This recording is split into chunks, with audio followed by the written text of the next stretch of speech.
Imagine a world without borders, a marketplace hidden in the digital shadows. Not the glossy storefronts of the everyday internet, but a place whispered about in hushed tones, a space where anything, and I mean anything, could be bought and sold.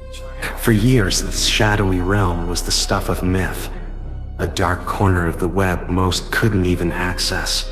But what if I told you that the architects of this invisible empire weren't hardened criminals, shadowy figures lurking in the digital abyss? What if they were, kid? Think back to your own teenage years. Late nights fueled by pizza and endless lines of code. The thrill of creating something from nothing.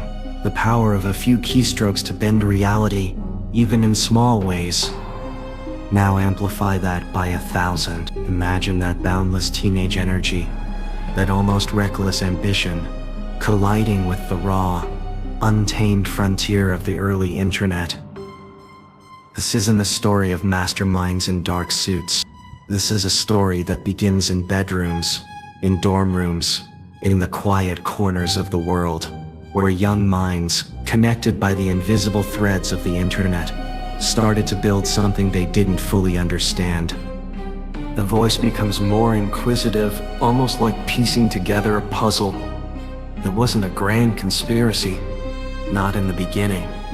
Perhaps it started with a shared curiosity, a challenge thrown down in an online forum. Could they build a space beyond the reach of authorities? Could they create a truly anonymous exchange? Maybe it was about the thrill of the forbidden, the allure of creating something that adults couldn't control. Individually, they were just kids, coding for fun, experimenting with encryption, exploring the uncharted territories of the web. But collectively, unknowingly, they were laying the foundation for a digital Wild West. The early iterations were crude, almost childlike in their simplicity. Forums hidden behind layers of encryption, where whispers of illicit goods began to circulate. But the demand was there. A primal desire for things that couldn't be found in the light. And these kids, these digital natives, they were the ones who inadvertently provided the infrastructure. They weren't necessarily the ones dealing in the shadows. Not at first. They were the architects, the engineers of a new kind of economy, blind to the Pandora's box they were opening. What we saw in those early days was a perfect storm. The anonymity of the internet, coupled with the technical skills of a generation that grew up with it, created an environment where these underground marketplaces could not only emerge but thrive. The creators, often young and idealistic in their own way, didn't grasp the full implications of what they were building. Idealistic? Perhaps some were, driven by a naive belief in online freedom, a desire to create something truly beyond control. But as the platform grew, as the whispers turned into booming trade, the innocence faded. The initial creators may have even lost control, their creation taking on a life of its own, attracting a darker element, those who sought to exploit the very anonymity the kids had built in.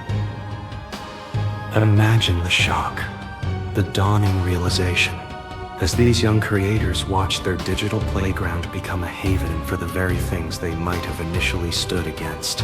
The drugs, the weapons, the stolen information, all flowing through the network they had unwittingly constructed. Did they try to stop it? Did they understand the sheer scale of what they had unleashed? For some, perhaps there was regret, a dawning horror at the monster they had helped to create. For others, maybe the line blurred, the allure of power or even profit becoming too strong to resist. There's a story, unconfirmed but persistent in the digital underworld, of one of the core architects, a teenager barely out of high school when it all began. They say that as they witnessed the true nature of the market they had helped build, they became consumed by guilt. Legend has it, they spent their later years trying to find a way to tear it all down. A ghost in their own machine, forever haunted by the digital shadow they had cast. Whether it's true or just a cautionary tale whispered in the dark corners of the web, it speaks to the profound and often unforeseen consequences of creation. The Darknet continues to evolve, a constantly shifting landscape. The faces behind it change, the technology advances, but the story of the kids who unknowingly built its foundation serves as a stark reminder that in our increasingly interconnected world, even the purest intentions, the most innocent acts of creation, can have profound and unforeseen consequences. They built a digital world without realizing the shadows it would come to hold, and in doing so, they inadvertently changed the very fabric of our own. What does that say about the power we wield online, and the responsibility that comes with every line of code we write, every connection we make in the vast, untamed frontier of the digital age? If you want to keep exploring the hidden stories and unforeseen consequences of our world, make sure you're subscribed to our channel. We'll be here next week to expose another genius operation, an audacious heist, or a hunt that changed everything.